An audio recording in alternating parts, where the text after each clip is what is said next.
It's been over 12 years since the conflict in Syria began.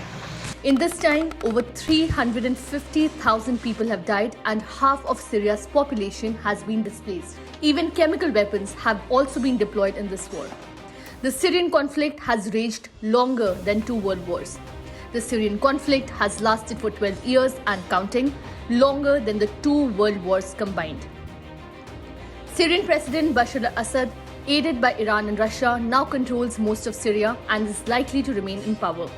His position was further strengthened by the Arab League readmitting Syria as a member in May 2023.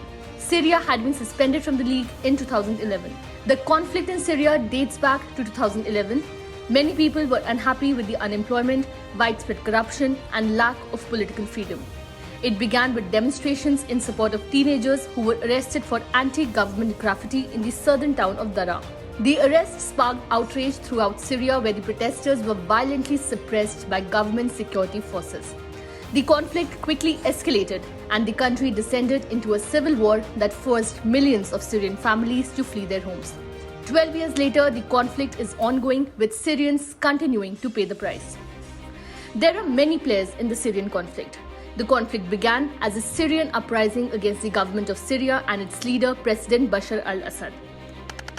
Since then, many groups have joined the fighting, with many fighting each other. These groups include the Free Syrian Army, the Kurdish rebel fighters, the so-called Islamic State, Hezbollah, and the Syrian Democratic Forces. International involvement has shaped the course of the conflict too. Russia and Iran have backed the Syrian government. At the same time, the opposition has been supported by Turkey, several Western powers, and some Gulf Arab states. Ultimately, there is no clear front line in this war.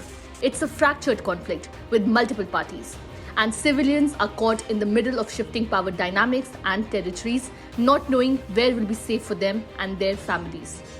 The Islamic State began seizing control of territory in Syria in 2013 after a series of terrorist attacks coordinated by the Islamic State across Europe in 2015. The US, UK and France, with the support of Turkey, Saudi Arabia and other Arab partners, expanded their air campaign in Iraq to include Syria. Together, these nations have conducted over 11,000 airstrikes against Islamic State targets in Syria. Turkish troops have been involved in ground operations against Islamic State since 2016 and have launched attacks against armed Kurdish groups in Syria. Meanwhile, at the request of the Syrian government in September 2015, Russia began launching airstrikes against what it claimed were Islamic State targets.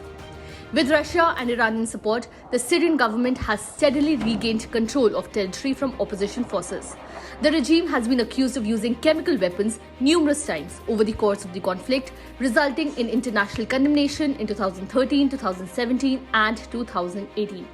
However, the 2023 Turkey-Syria earthquake has made effective governance nearly impossible, as the opposition forces have scrambled to meet the needs of the citizens.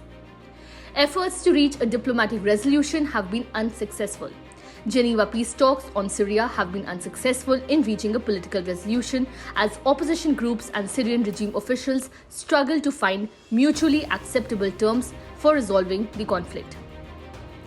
More than a quarter of the world's refugee population are people displaced in the wake of the Syrian conflict.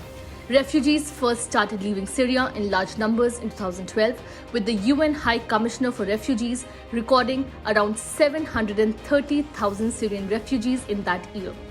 In June 2023, the UN Refugee Agency, or UNHCR, recorded 5.3 million Syrian refugees and asylum seekers registered globally. According to the UN, 12 million people are estimated to be food insecure in Syria.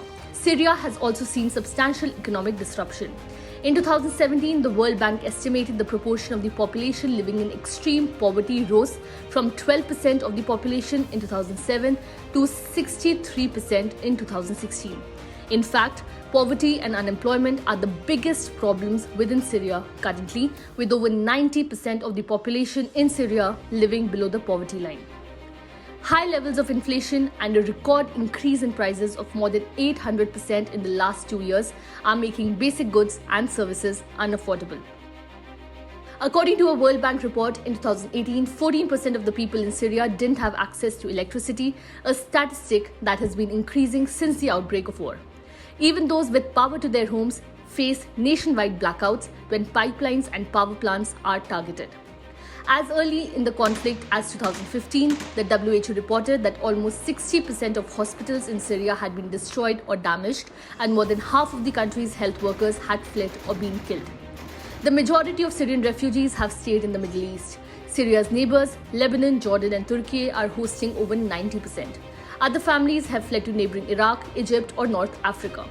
Some refugees have fled to European countries. At the height of the European migrant crisis in 2015, 1.3 million Syrians requested asylum, with Germany, Sweden, Hungary, Greece, Austria and Netherlands, Belgium, Denmark, France and Bulgaria receiving the most applications. There is still no clear path to peace. The Syrian conflict has turned into a complex three-part war. It involves Turkish-backed forces in the northwest who are fighting Syrian government forces but are also opposed to US-backed Syrian Kurdish control in the northeast.